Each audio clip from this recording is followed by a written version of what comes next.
সরাসরি আপনারা দেখেছেন এখানে বিএনপি, জামাত, শিবির, ছাত্রদল নেতৃত্ব দিয়েছে। আমি মাঠে ছিলাম, আমি দেখেছি আমার কোমলমতি শিক্ষার্থীদেরকে শিখিয়ে দিচ্ছে তোমরা স্লোগান দাও, আমরা রাজাকার, আমরা রাজাকার। এটা অত্যন্ত দুঃখজনক, কষ্টদায়ক। আপনারা ফুটেজগুলো দেখেছেন। যাই হোক, সব কিছু মিলে আমাদের অনেক ক্ষতি হয়েছে। আওয়ামী লীগ অফিস পুড়িয়ে দিয়েছে, বঙ্গবন্ধু মঞ্চ পুড়িয়ে দিয়েছে, আপনার মুক্তিযোদ্ধা যে সংসদ সেটা পুড়িয়ে দিয়েছে, পাশাপাশি ভূমি অফিস, আমাদের সরকারি অফিস, সেটা পুড়িয়ে দিয়েছে। বিভিন্ন সরকারি অফিসের উপর তারা হামলা এনেছে।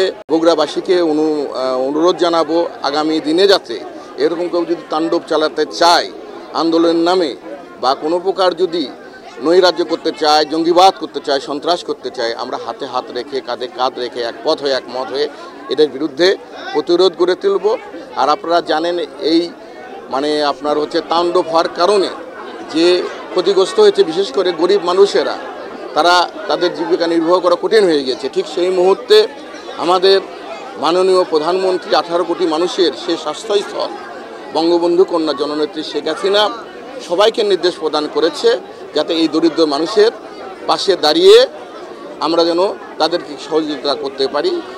সেই ধারাবাহিকতায় অক্ষুণ্ণ রাখার কল্পে আমি এবং আমাদের ইউনো মহোদয় সহ আমরা বসেছি এবং আমরা মনে করেছি এই গরিব মানুষের পাশে দাঁড়ানো দরকার।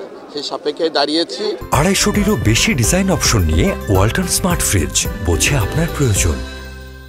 চলমান যে আগুন সহিষ্ণুতা এবং কোটা আন্দোলনকে কেন্দ্র করে যে সহিংসতা তৈরি হয়েছে এবং এর ফলশ্রুতিতে আমাদের যে সমস্ত শ্রমিক এবং দিনমজুর যারা দিন আনে দিন খায় এবং এই আন্দোলনের কে কেন্দ্র করে যে সহিংসতা হয়েছে তার ফলে কাজ করতে পারেনি, কাজে যেতে পারেনি, সেই সমস্ত দুস্থ এবং অসহায় শ্রমিক এবং অসহায়দের মাঝে আমরা উপজেলা প্রশাসন এবং উপজেলা পরিষদ বগুড়া সদর থেকে 1500 দুস্থ এরকম ব্যক্তির মাঝে আমরা একটু খাদ্য সহায়তা বিতরণ করছি।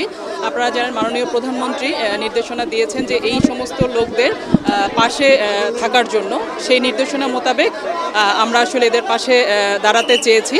তো এর অংশ হিসেবে আমরা আজকে 1500 জন এরকম দুস্থ শ্রমিক এবং ব্যক্তিদের মাঝে খাবার সহায়তা বিতরণ করছি এবং এই খাবারের মাঝে আমরা একটু চেষ্টা করেছি 5 কেজি চাল, 2 কেজি আলু, 1 লিটার তেল এবং 1 কেজি ডাল, এই প্যাকেজ আমরা একটু সরবরাহ করার জন্য, যাতে এই চলমান যে পরিস্থিতি তৈরি হয়েছে তারা কাজ করতে পারেনি সেই পরিস্থিতিটা যেন সামাল দিতে পারে, সেই অংশ হিসেবে আমরা আজকে এই কার্যক্রমটা করেছি।